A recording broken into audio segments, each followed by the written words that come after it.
In this video, I'm going to show you how to adjust your white and black levels when you're capturing analog video the correct method, not the eyeball method where you look at it and just hope it's good enough. No, we're going to use the histogram so we get it into range, and then therefore you're adjusting correctly and you're not crushing your blacks and blowing out your whites essentially.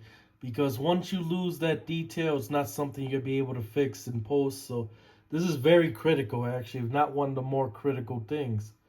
So we're going to load the capture software, which is going to be VirtualDub in this case. Alright, then we're going to go ahead and start the capture device. If you don't start the capture device, you're not capturing anything.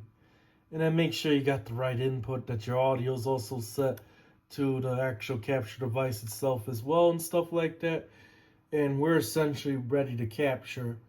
We're not going to capture yet, of course, until we get the Proc-amp and everything set up correctly and stuff. So that's going to be the next step.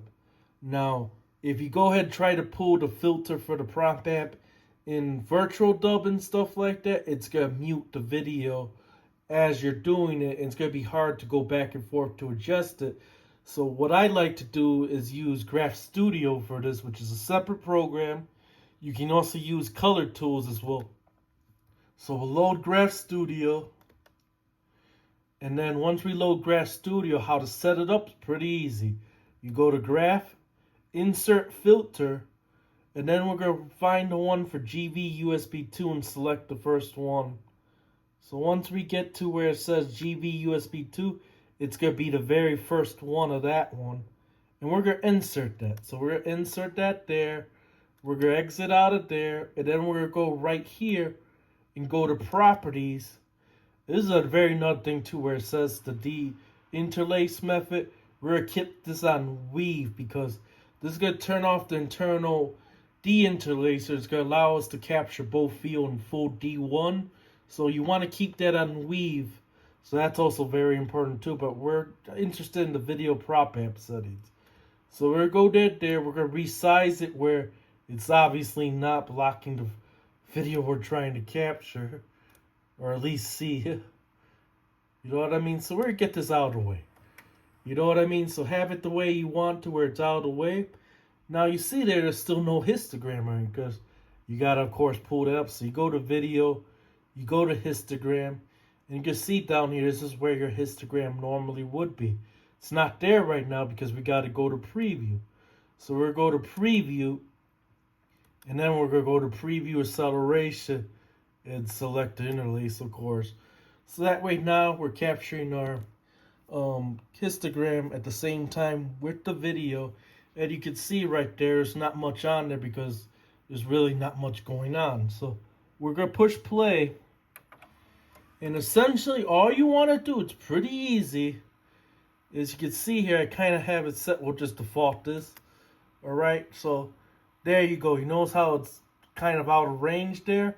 So your brightness control is going to adjust the left side.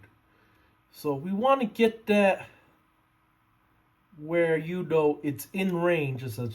It's okay to have a little bit of red, but we don't want to have it too far red. So typically what I do is I'll go a little bit where it's a little bit red there, not too much, and I'll adjust it accordingly. So we'll keep it right around there. And same thing for the contrast. Okay, so we'll go down just a little bit.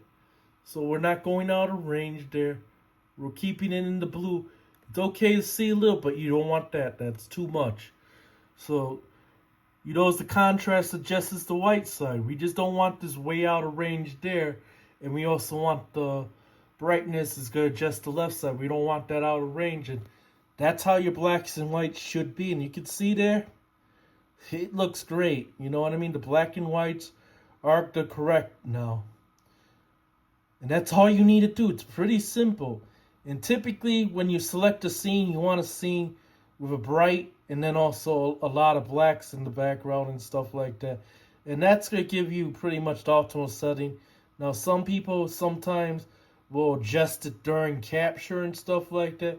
I typically like to just select an outside scene, I'll select a dark scene, I'll get it in between, and that'll be typically perfect. Like as you can see here, it's looking pretty good. So we'll leave it as that, and that's it. You're done. There's not much more to it. Now I gotta turn off this video because don't need no copyright claim, but that's all you have to do essentially. And now you got your blight and your black levels set correctly. You're not crushing your blacks and blowing out your whites essentially. So that's it.